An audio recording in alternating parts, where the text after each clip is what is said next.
She was just 23 years old, a daughter, a friend, a young woman with an adventurous heart and a camera roll full of smiles, hikes, sunsets, and animals. Maya Castillo didn't look like someone destined to make headlines, but on one quiet December afternoon, her name would be etched into the national conversation, not for who she was, but for the final, fatal decision she made. Maya grew up in Riverside, California, surrounded by pets and parks. Her parents described her as fiercely independent, wildly curious, the kind of child who asked 100 questions before breakfast. As she grew older, her curiosity turned into a deep love for the natural world. She wasn't just the girl who volunteered at the animal shelter. She was the one trying to rescue raccoons from the road, who climbed trees just to see what the birds were nesting in. Nature, to Maya, was never something to be feared. It was something to understand and get closer to. By 23, Maya had started building an online presence, a mix of Instagram snapshots, short vlogs, and reels from road trips. Her captions often carried quotes like, "Only those who risk going too far can find out how far they can go." It's easy to see now how those words, those posts, painted a quiet foreshadowing of what was to come. On the day of the incident, Maya was visiting Wildlife Park with two friends. They'd made a last-minute plan to go, part escape from routine, part spontaneous outing before the holidays. The weather was clear. The park wasn't crowded. It felt like the perfect day. Security footage would later confirm that Maya entered the park around 1:40 p.m. She was smiling, joking with her friends, taking pictures by the entrance sign. One of her friends later shared that Maya had been especially interested in seeing the big cats. She always said tigers were misunderstood, her friend recalled. She thought they were beautiful, powerful, not monsters like people make them out to be. What no one knew at that moment, what even Maya herself may not have fully realized, was how quickly curiosity can blur into danger. The wildlife park had clear signage. "Do not cross barriers. Authorized personnel only." But something about Maya's mindset that day was different. Some speculate it was the allure of a closer photo. Others believe it was an impulsive act, a quiet rebellion against the rules of distance. What we do know is that in the hour before the attack, Maya had been filming near several enclosures, occasionally stepping just past the guest lines. Not yet in violation, but close enough to draw attention. One early video posted to her Instagram story just hours before her death shows her near the tiger habitat. In it, you can hear her voice. "They're way more chill than I expected. She's just pacing." Kinda sad, actually. It wasn't said with fear. It wasn't mocking. It was genuine, maybe even empathetic, and then nothing more. For all the digital footprints she left that day, none captured the moment when she decided to step past the final barrier. Not the moment she ignored the last warning sign. Not the moment she slipped out of sight from her friends. That decision, unfilmed, undocumented, would be the one that changed everything. What pushed Maya to cross a line that so many others had obeyed? Was it confidence, a desire to connect, or just a split-second lapse in judgment? Whatever it was, Maya's story begins not with a tiger, but with a human heart chasing closeness in a world full of distance. And tragically, it would be that very closeness that would cost her everything. Tatiana was majestic. Her fur, a brilliant orange with bold black stripes, shimmered under the sun as she moved silently through her enclosure. At over 300 pounds of raw muscle and instinct, she was the pride of Wildlife Park, the star attraction in the Siberian tiger habitat. Visitors would stop and stare in awe, some holding their breath as she passed close to the glass or fence. She was beautiful. She was fierce. She was also deeply misunderstood. To many, Tatiana was just another zoo animal, a captive predator living in a world designed for humans. But for those who worked closely with her, keepers, handlers, veterinarians, there was always an unspoken awareness. Tatiana was not like the others. Tatiana was born in captivity, far from the snowy Russian wilderness where her ancestors once roamed free. She was raised in a breeding program, transferred between facilities in her early years, and finally arrived at Wildlife Park when she was 5. Her arrival was a media event. Headlines boasted of a rare addition to the park's big cat family, one that would boost attendance and public interest. But behind the smiling press releases was a reality few spoke of. Tatiana had a history. Zookeepers whispered about her temperament. Unlike other tigers that adapted to life behind barriers, Tatiana remained restless. She paced for hours, growled at unfamiliar faces, and occasionally lashed out against her enclosure. There were no public incidents at first, just quiet reports filed away. Notes about her aggression during feeding times, the claw marks on the viewing glass, the way she would lock eyes with keepers in what felt uncomfortably like a challenge. 2 years before the attack, Tatiana had been involved in a minor incident at a different zoo. A trainer during a routine enclosure cleaning had been scratched. Not seriously, but enough to warrant concern. The report called it inconsistent behavior. Some staff called it a warning. When Wildlife Park accepted her shortly after, they were briefed about her temperament. But they needed a star, and Tatiana fit the role perfectly. The enclosure was considered secure by the standards of the time. A combination of fencing, shallow moats, and a reinforced viewing area were meant to keep the tiger in and the guests out. But it wasn't foolproof. In fact, internal documents later revealed the tiger area had not been updated in over a decade. Minor repairs had been delayed, and due to budget cuts, the zoo had downsized its full-time big cat staff.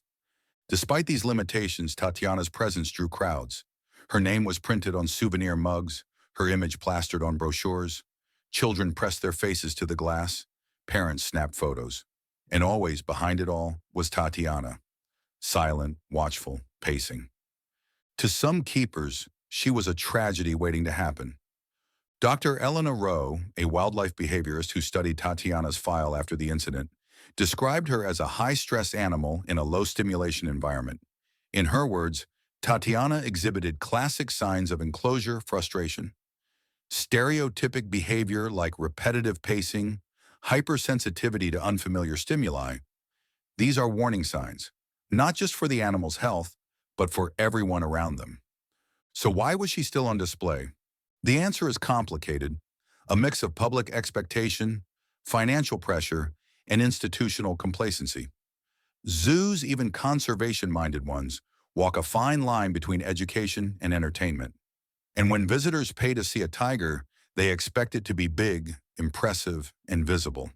Tatiana was all of those things, but behind her beauty was a predator still driven by instinct. Tigers are ambush hunters. They don't roar before they attack. They don't warn.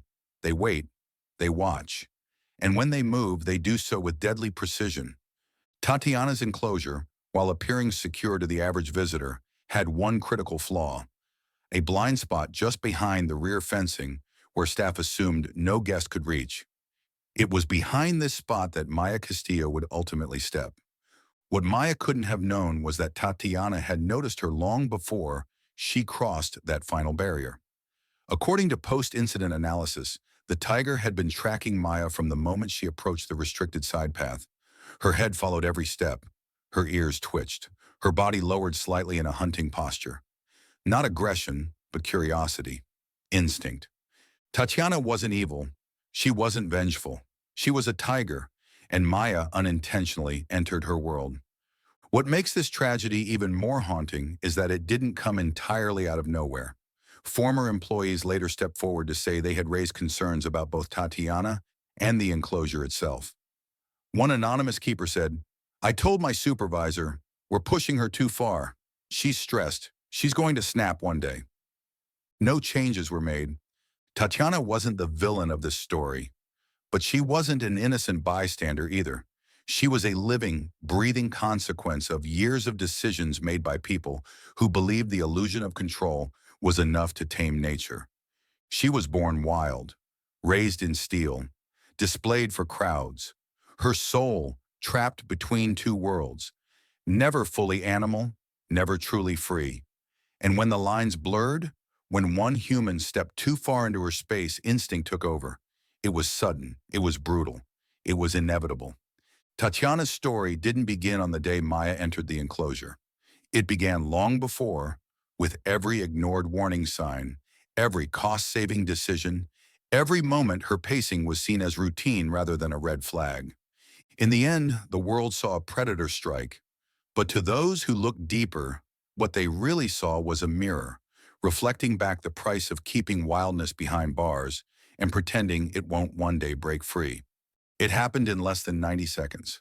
A lifetime of curiosity, a few minutes of risk, and a single moment that changed everything. December 17, 2:47 p.m. Surveillance footage shows Maya Castillo stepping away from the main visitor path. She's seen walking casually, glancing around, her phone in one hand.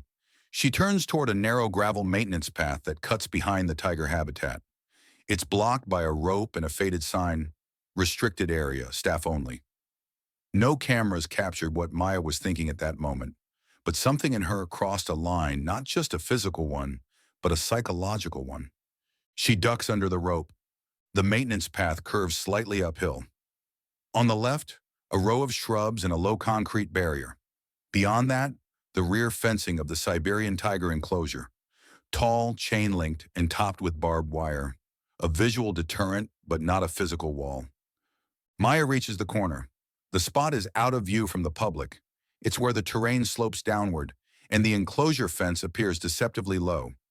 Staff had once used this area to toss in enrichment toys or food, a shortcut that, over time, had become a weakness. What happened next was pieced together from partial footage, audio from nearby security mics, and testimony from two employees stationed nearby. A thud, a rustling sound, then the unmistakable sound of a human voice, soft at first, almost playful. "She's so close," Maya reportedly said. At 2:49 p.m., she was seen climbing onto a narrow ledge that bordered the fence. Her left foot slipped once, but she steadied herself. She raised her phone, pointed it downward toward the enclosure, perhaps aiming for a selfie or a video of Tatiana. The tiger, according to later footage, had already noticed her. Tatiana had been pacing moments earlier. When Maya appeared, the tiger froze. Her head lifted, her ears angled forward. In the wild, this is a moment of calculation. A predator watching, measuring. There is no sound, no growl, no roar. Then as Maya leaned forward either to get a better angle or, some speculate, to throw a piece of food, her body tilted just a few inches too far. She fell. It wasn't a dramatic plunge. Witnesses said it looked more like a slip. A foot losing grip on the damp ledge, hands grabbing at nothing. She dropped approximately 10 feet into the rear enclosure trench. She landed on her side, immediately got up, but it was already too late. Tatiana moved. Keepers later described it as textbook tiger behavior, a burst of speed not frantic, but terrifyingly precise. The tiger closed the gap in under 2 seconds. Maya screamed, one long, piercing cry. It was heard by a group of visitors on the main trail. Some thought it was a prank, others froze. One zookeeper, stationed nearby, turned toward the habitat and saw something she'd never forget. Tatiana pounced. The attack was brutal. Authorities said Maya was struck first with a paw swipe that shattered her collarbone. She was then dragged several feet into the brush. The tiger bit into her shoulder and upper neck. Not to kill immediately, but to disable. This is what tigers do in the wild. Immobilize, then wait. A frantic call went out over the zoo's emergency channel. Tiger enclosure breach. Guest inside. Active attack. 2 staff members rushed toward the enclosure with air horns. Others radioed for tranquilizers. But this wasn't a drill. This wasn't a staged aggression that could be reversed with noise. Tatiana was no longer a zoo animal. She was a predator. Within 3 minutes, staff had reached the edge of the trench. Maya was still alive, barely. Her body was limp, blood pooling in the grass beneath her. She tried to move once, but collapsed again. The air horns blared. Tatiana growled, not in fear, but in defiance. She stood over Maya's body, teeth bared, tail twitching. Any sudden move would risk escalating the situation. Zoo protocol forbade the use of lethal force unless the tiger attempted to breach a public area. But time was running out. At 2:54 p.m., a tranquilizer was fired. It hit Tatiana in the back. She flinched, backed off, but didn't run. The drug would take several minutes to affect a predator of her size. At 2:56 p.m., Maya was pulled from the trench with a pole and net system typically used for animal rescues. She was unconscious, breathing faintly. She never woke up. Paramedics declared her dead at 3:17 p.m. en route to the hospital. Massive blood loss, puncture wounds to the neck, blunt trauma to the skull and chest. News broke within the hour. Visitor attacked by tiger at wildlife park. Fatal enclosure breach under investigation. Zoo tragedy. Young woman mauled by captive predator. The footage was never released to the public, out of respect, out of horror. But witnesses, staff, and those who reviewed it behind closed doors said the same thing. It was fast, it was shocking, and it was preventable. Maya Castillo entered a space she never should have been in. But the system designed to protect both humans and animals had already failed long before she did. And for Tatiana, it wasn't an act of cruelty. It was instinct, a response as natural to her as breathing. In less than 2 minutes, one life was lost, and another, the tigers, would never be the same again. Panic is never orderly. It spreads like wildfire, jumping from voice to voice, echoing through radios, cutting across the silence of shock with the sharp edges of fear. That's exactly what happened in the seconds following Maya Castillo's fall into the tiger enclosure. The call came over the internal zoo radio system like a lightning bolt. Code red, tiger attack. Female guest inside enclosure. Immediate response needed. In the control room, two security officers jumped from their seats. One of them immediately rewound the live surveillance feed. What he saw, even without audio, made his hands tremble. A woman alone in a restricted trench. The tiger's blur of motion, then blood, too much blood. Outside, visitors were still walking the paths. Families, children, ice cream in hand, laughing, unaware. And somewhere, not far from them, a woman was dying. A perimeter lockdown was triggered at 2:51 p.m. Gates near the Big Cat exhibit slammed shut. Visitors were quickly redirected away from the area by stunned but determined staff. Still, rumors spread fast. Some overheard the words tiger attack and froze. Others pulled out their phones and started filming, not knowing, not yet understanding the gravity of what was unfolding just behind the trees. Inside the staff compound, chaos took hold. The zoo's veterinary team was first on the move. Tranquilizers were prepared. Standard protocol for animal engagement, but never for a live human rescue. Dr. Marcia Gill, the park's senior vet, had exactly 90 seconds to choose the correct dosage for a 320-pound Siberian tiger. Enough to sedate, not to kill. The stakes couldn't have been higher. Too little, and Tatiana would keep attacking. Too much, and the zoo's prized animal would be lost. Meanwhile, zookeeper Jonathan Reyes sprinted to the enclosure's rear gate. He had worked with Tatiana for over a year. He knew her rhythms, her moods. He also knew one thing. If she felt cornered, the situation would get worse, fast. At 2:54 p.m., the first tranquilizer dart struck Tatiana in the rear flank. She growled, staggered slightly, then backed off from Maya's body. But she didn't flee. Instead, she turned to face the keepers, crouching low in the grass. A warning position. What made things even more harrowing was the silence from Maya. No screaming, no crying, no movement, just stillness. Zookeepers later described the moment as sickening. It was only then they realized the attack may have already been fatal. Surveillance cameras caught everything. 5 different angles. Footage later reviewed by law enforcement, the Department of Animal Welfare, and Maya's grieving family. At the time, those cameras became critical. From the control room, a supervisor guided the rescue team over radio. Tatiana is west side, Maya is still. You have 30 seconds max before she circles back. The team made their move. Using an emergency retrieval net attached to a 12-foot steel pole, they hooked the back of Maya's jacket. Blood had soaked through her hoodie. One tug, then another. Finally, they pulled her body up and over the trench wall. Just as Tatiana lunged again, a second tranquilizer dart hit her, this time closer to the shoulder. She slowed, wavered, then collapsed. Her breathing was heavy, but she was down. The entire ordeal, from Maya's fall to the tiger's sedation, lasted just over 8 minutes. 8 minutes that would be replayed in slow motion by officials, scrutinized by the media, and burned forever into the minds of those who tried to help. Back in the staff center, Reyes sat down, shaking. "We did what we could," he repeated to himself over and over. "We did what we could." But many knew, deep down, that could wasn't enough. Because despite their efforts, Maya Castillo was gone. No staff member was ever officially blamed. The zoo's emergency protocol was followed, mostly, but later reviews showed cracks in the system. The surveillance blind spot in the trench had never been fixed.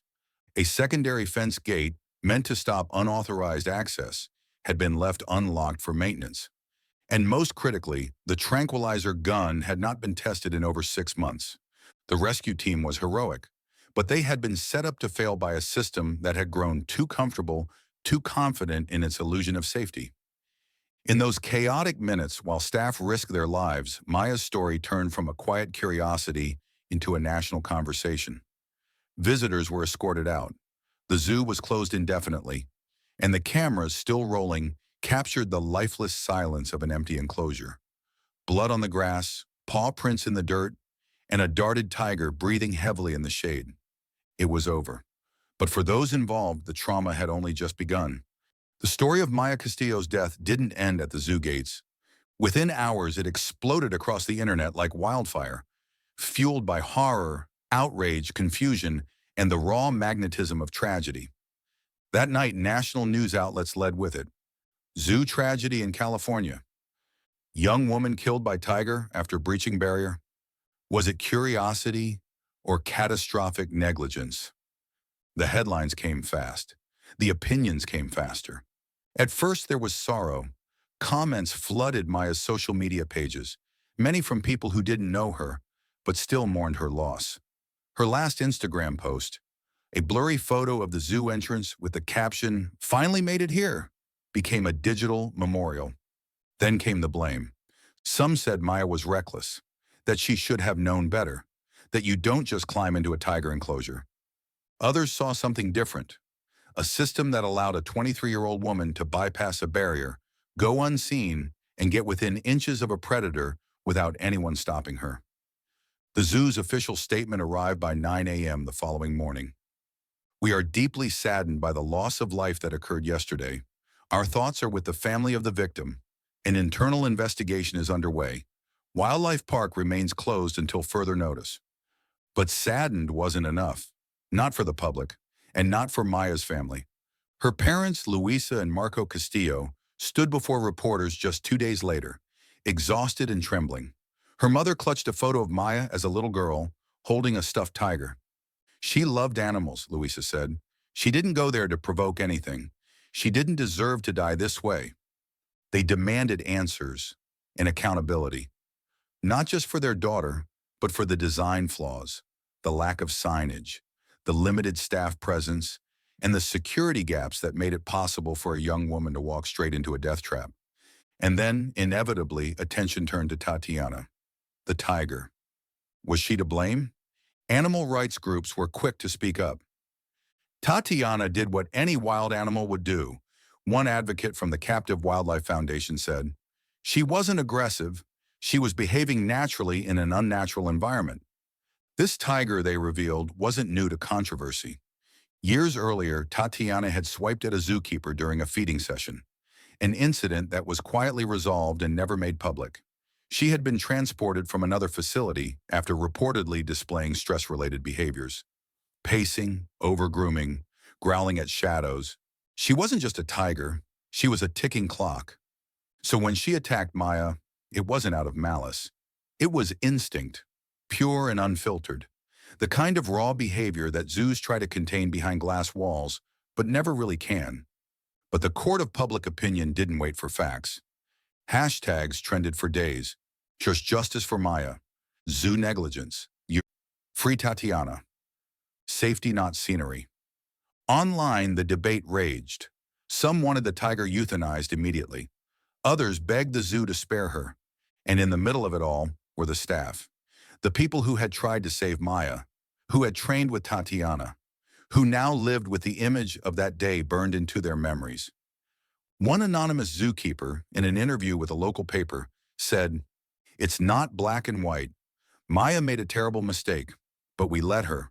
We didn't stop her, and now we've all got blood on our hands. The zoo was eventually forced to release portions of the surveillance footage to authorities and Maya's family. What they saw confirmed their worst fears. The barrier Maya bypassed was a single rope. No motion sensors, alarms, or staff were present in the back area. Maintenance had left the rear enclosure access gate unlatched the day before. It wasn't just a gap in security, it was a system built on shortcuts, on good intentions and hope, not fail-safes. Within a week, state officials launched an independent review. The Department of Wildlife Regulation demanded a full audit of enclosure designs, emergency protocols, and zoo staffing logs. News vans camped outside the park's locked gates. Protesters gathered. Some held signs demanding reforms. Others simply held candles and pictures of Maya, standing in silence. The zoo's director, Gregory Haskell, resigned 2 weeks later. Public trust had been broken, but something else had cracked too: the illusion of safety in human-controlled wilderness. Because when you walk into a zoo, you think you're safe. You believe there's a wall, physical or invisible, between you and the raw laws of nature. You assume someone, somewhere, has thought through every possible danger. But for Maya Castillo, that belief cost her life. The ethical storm that followed her death wasn't just about tigers or fences. It was about us, about how we underestimate nature and overestimate control, and how sometimes tragedy is the price of complacency. Maya's story would become a case study in training manuals, a topic in law school debates, a rallying cry for reform. But for her family and for those who watched helplessly that day, it would never be academic. It would always be personal. Months passed, but the memory of that day remains sharp, like the rustle of dry leaves that still cling to trees long after autumn's end. For the Castillo family, grief wasn't a moment. It was a condition. And for the world that had watched Maya's story unfold in real time, it was a reminder no one wanted, but no one could ignore. By spring, the zoo reopened, but it was not the same place. The enclosure that once held Tatiana now stood empty. The tiger had been moved to a sanctuary in northern Oregon, far from the crowds, far from the blame. After much public pressure, the decision was made to spare her life. Animal rights groups had won, but it was a victory wrapped in solemnity. A new double fence system was installed around the big cat habitats. Concrete barriers replaced decorative ropes. Surveillance systems were overhauled. Alarm sensors, motion detection, and full-time patrols were added to the visitor perimeter. For the first time in years, safety wasn't just a policy, it was a priority. But the question still lingered like smoke in the air. Why did it take a young woman's death for any of this to happen? Maya Castillo wasn't an activist. She wasn't a thrill seeker. She was a 23-year-old woman who made a single, fatal mistake. But what followed? The failure of safety systems, the silence of protocols, the absence of oversight, that wasn't her fault. Her name, once just another face in a crowd, was now etched into institutional memory. Schools across the country added the incident to their ethics courses. Zoo administration programs rewrote their crisis manuals. A new regulation, known unofficially as Maya's Law, passed in California, requiring all wildlife parks to undergo biannual third-party safety audits. No more internal reviews, no more rubber stamps. Her story reached further than anyone expected. In May, the Castillo family launched the Maya Foundation for Wildlife in Visitor Safety, a nonprofit focused on enforcing accountability in zoos and public exhibits.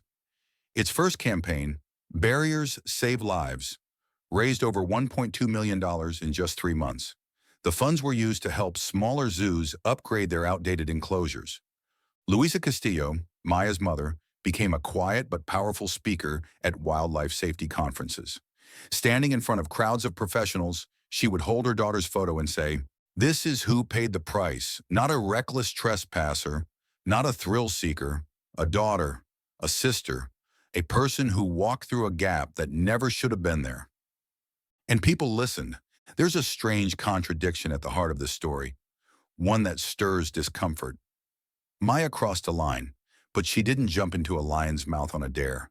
She was curious, maybe distracted, maybe uninformed. but she trusted a space that told her it was safe.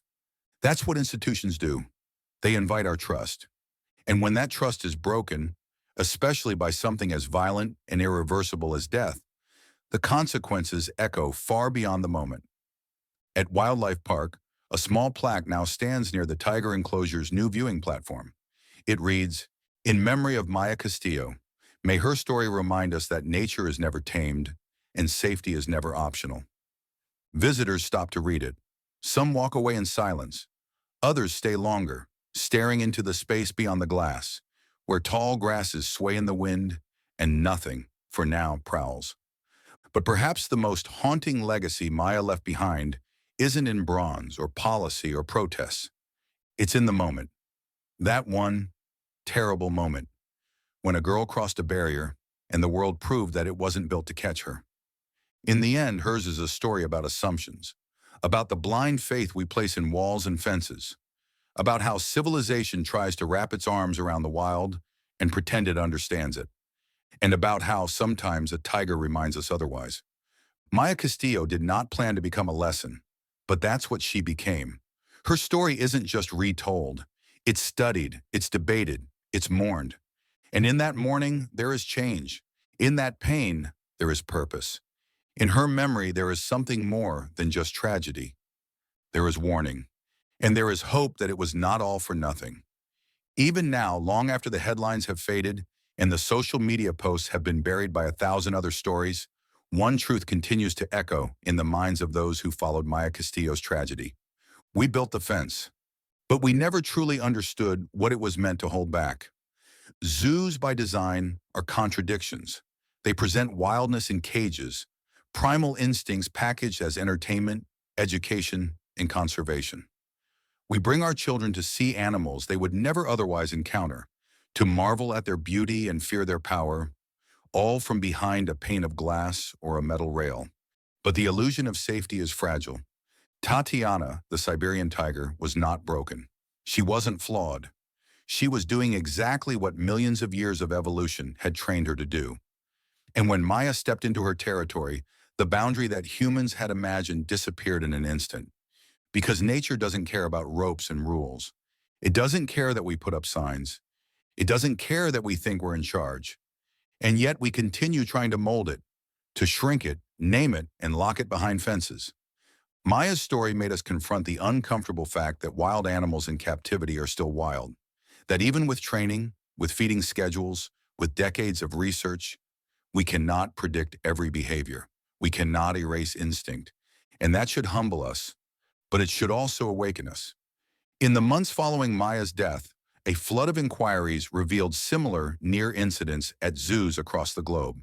Gaps in protocol, lax inspections, staff members overworked, undertrained, and burdened with the impossible task of keeping both animals and humans safe in environments built for neither. And still, visitors arrive every day, pressing their faces to the glass, leaning over barriers, tossing food, taking selfies. All of us believing that the line between us and them is thick enough, tall enough, secure enough, but it never truly is. In fact, Maya's fatal mistake wasn't just that she crossed a boundary, it's that she believed the boundary was real. Her death isn't just a story about a girl and a tiger, it's a story about a society that believes its structures are stronger than nature and keeps getting reminded otherwise. So where do we go from here? Some say zoos must become sanctuaries, focused solely on rehabilitation and conservation, not entertainment. Others call for virtual wildlife experiences, allowing people to learn and engage without placing animals or humans at risk. Still others argue that no reform can fully protect against the unpredictability of life itself, that there will always be that one person, that one decision, that one moment where everything collapses. But all agree on this. Maya Castillo did not die in vain. Her name now stands alongside the very institutions that failed her.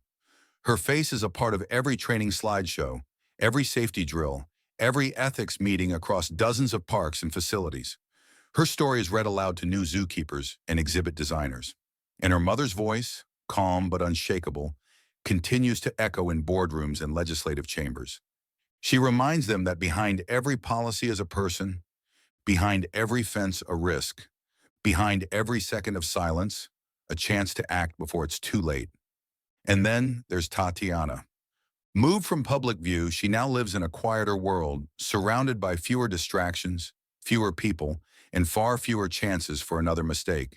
She's no villain, no monster, just a mirror, showing us the parts of ourselves we'd rather not see. Because this story was never about good or evil. It was about fragility, ours. Maya Castillo walked into that enclosure on a December afternoon and never walked out. But in some ways, she still moves among us. Not as a victim, but as a warning. A voice that says, respect the wild, rebuild the walls, rethink the systems, and never forget that life, even in the most controlled environments, can change in an instant. If there's one thing we must carry forward, it's this. Barriers may hold animals, but it's awareness that holds us. And without that, no fence is ever high enough.